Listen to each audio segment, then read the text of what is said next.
And now, a love letter. It was written by Emilie Blachère, the girlfriend of Rémi Ochlik, the French photographer shot dead in Syria last year. She wrote it for the anniversary of his death and posted it online. But when we read it, we thought you'd like to hear it. The extreme danger of reporting from Syria and the deaths of foreign journalists there limit what we hear from the country. So we asked Emilie Blachère to read out loud her letter to her boyfriend, who died doing his job. Ochlik, I've never found it so difficult to write. My dictionary are useless. So instead, I made a list of everything I loved about you. My angel, love. I loved it when you made a list of things you wanted. And you wanted a Harley Davidson. I love it when you called me Blachère or Blacherounette, when you had something you wanted to ask me. I loved it when you talked about arts and painting and literature and I couldn't understand a thing. You taught me so much.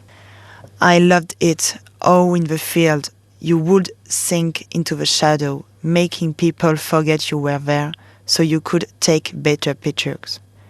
I loved watching you make me coffee every morning and after 8 months it was actually good. I loved it when you said you wanted to have a boy and a girl. I loved it ever more when you passed me in front of our friends about having kids. I loved it that you decided you wanted to go to Libya, Nigeria and Burma, then Syria, all within 5 minutes. I loved to see you blush when I told you I was crazy about you. I love it when you told me you were jealous of Eric, of Yvon, of Pierre, jealous of everyone, even Marcel, my cat. I loved it when you were scared to meet my mother. I love it when you told me, I'm ugly, Blachère. You are blind by love. I loved it when you left your toothbrush at my house. I took a picture and showed it with my girlfriends. I almost posted on Facebook. I love it when you held me tight in the morning, then again at night, as if we had been apart for months. I loved it how you text me every 5 minutes to ask me to marry you. I loved it how you left me love letters in my notebooks when you came over to feed Marcel. I loved your courage, your admiration, your rigor. I'm so proud of you, my angel. I loved it when you told me, Blachère, we have our lives ahead of us. I loved to hear you tell me how everything was going to be alright when I was depressed.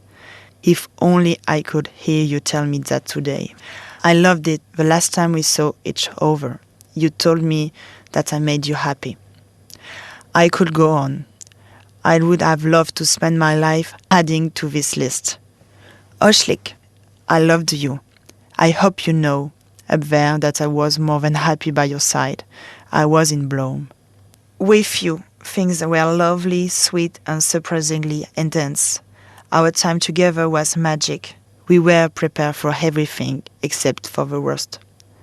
In Rome, you told me, love is a weakness. You were wrong. Today I feel strong. At Christmas, you gave me a notebook and told me, write down the story of our lives and read it to our kids. I promise that I will tell the story of that life we dream of so often, a life that I'm now going to have to live for too. I'm not sure if you miss me, Ochlik, but I miss you madly. But I know that you are here, inside of me, near us. Today our nickname Blachlik makes sense.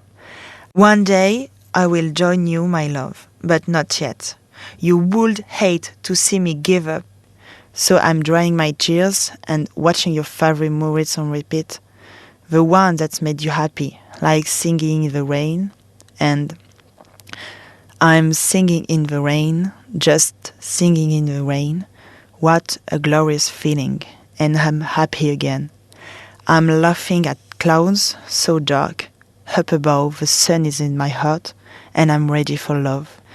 My angel, take care of yourself. Take care of us.